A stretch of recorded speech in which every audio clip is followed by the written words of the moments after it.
Hello everyone, my name is Carlos López Estrada. I am the director of Raya and the Last Dragon, Summertime, and Blind Spotting, and also a mentor of this year's Finish the Script Filmmaker Challenge. We ask emerging filmmakers to submit ideas based on an opening scene of a short film that I wrote.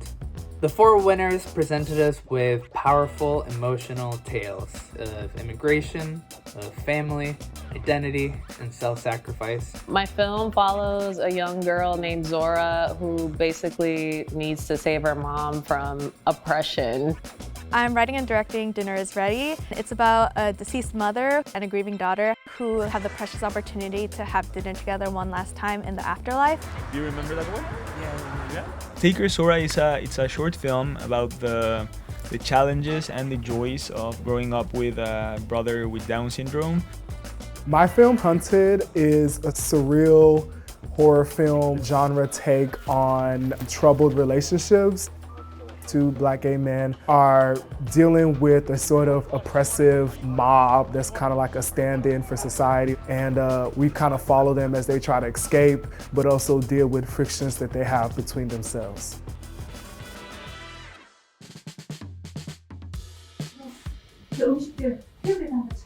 I think it's wonderful, I think it's beautiful, I think it's sad, but just so poetic. Once they received my 1-page scene, they had the freedom to use as little or as much of it as they wanted, put it into their own voice, create the characters and the world around it, and then just really make it their own film. The inspiration for the script came from my relationship with my own mom. She was diagnosed with stage 4 breast cancer 3 years ago. I actually quit my job to take care of her full-time, and so it was just an interesting experience overall because I've never written a story that resonated so much with me. My inspiration for the script was my mom's migration from Colombia to New York. When you talk about immigration, you usually see it through the lens of a documentary or something very realistic, but I love animation and I kind of wanted to tell the story through that. A few too many ideas that I feel take me away from sort of the core of the story, which is the relationship between these 2 siblings. We initially had an intro and an outro that was a little bit more experimental, but ultimately it actually didn't serve the script. It was a hard decision because we thought visually it'd be really appealing. Why they were fighting or why they were so sort of short with each other. I gave them notes, I gave them some suggestions, and then they went back a couple more times to write multiple drafts until they arrived at one that they felt comfortable with, they were excited about, and that's what took us into pre-production.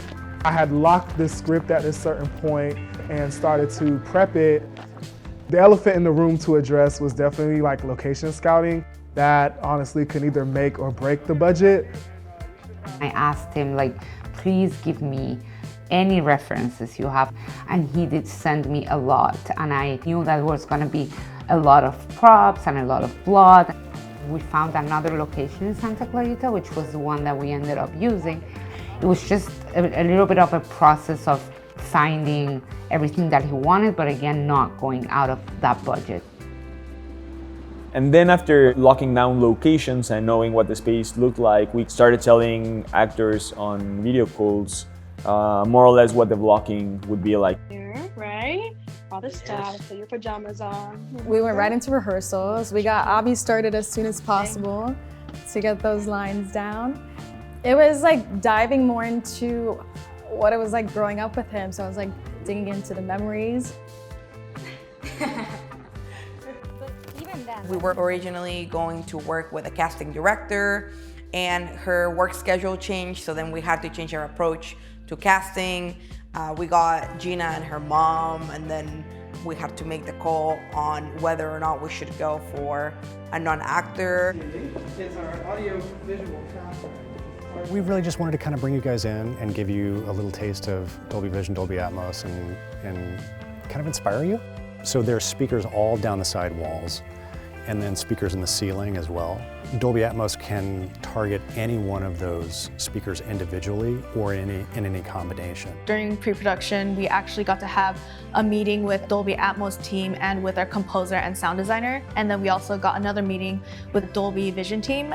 And the contrast between shadows and highlights, it's all captured in that. It really prepared us going into production and going into post-production, what to look out for on set. There were several scenes that I wanted to feel darker and to occur like dusk time. And I'm really excited to see how Dolby can enhance that.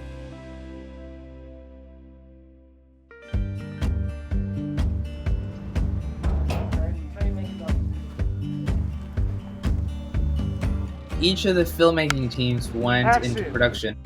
It happened in different cities across the US. Each of them brought their collaborators. Some of them had to find some new people to work with. The process of production, the shoot days, as you know, it was 2 days. That was, from the beginning, very challenging. We definitely got behind. Day 2, I was way more in my groove and just had a better understanding of what I was doing as a director. The first day we were in a kitchen all day long, but by the time you get in the table and the lights and the people on the camera, everything just kind of shrinks. So it was just trying to figure out like the plan that Eleanor and I had designed and then just adjusting based on what the location physically let us do. It would be nice to hear Zora crying like when her mom is telling her like, earlier in January, 3 of my animators got COVID, so that was unfortunate. I think this is the first time I've ever created a film just like fully remote with a team that's literally everywhere. Like we have people in California, people in Mexico, here. We started working with characters and designing them, the main character, secondary characters, the world. I'm really, really happy with everything that's being done. What I learned in this process was that a lot of it is to trust your actor. Sometimes you have to let them come up with the idea and then kind of collaborating on that idea and developing that idea even further so it becomes more tangible for them to do. Honestly, the cast was amazing. Even the mother actress, like this is her first time acting ever, and she's actually the mother of the daughter actress.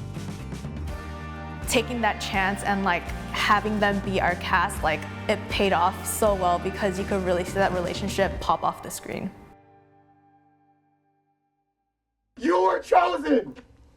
I was thrown away! You could never understand how I feel. You guys mix this so well.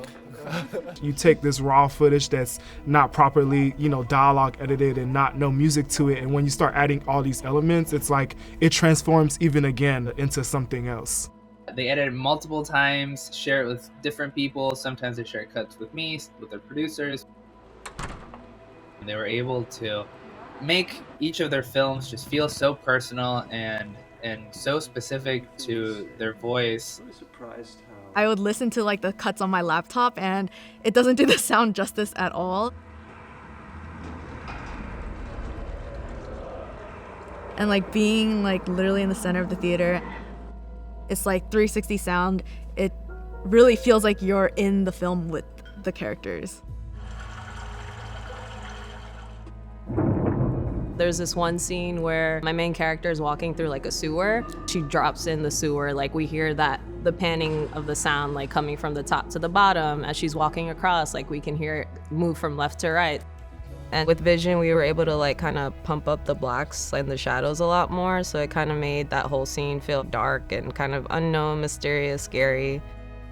It's been fun to finally see the film the way it was intended for it to be seen and create this colored look that unifies the world we're trying to create. I think especially as independent filmmakers, we don't have as much financing and the support on the back end of things, and so this whole process has really, taught us how much it could just elevate our work.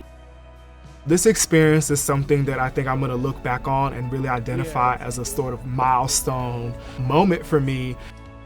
Seeing filmmaking at this level has inspired me and affirmed for me that this is like what I want to do. It gives me more courage to take chances and to be able to do the things I want to do, like with everyone's support around me, like has been so incredible, and I'm very thankful.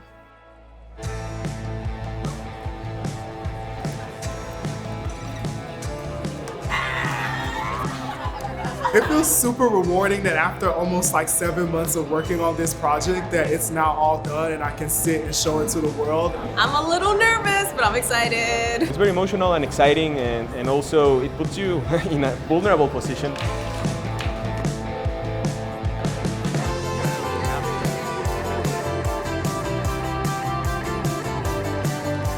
It was really exciting watching my film on screen for the first time in front of a real audience. I felt really proud of the work I accomplished and the work that my team accomplished. I'm really surprised by how many people cried and said how it touched them. I'm just super proud and super excited to keep making films from the communities that I come from. Dolby and Ghetto Film School, thank you for affirming our dreams and supporting us. It really is life-changing.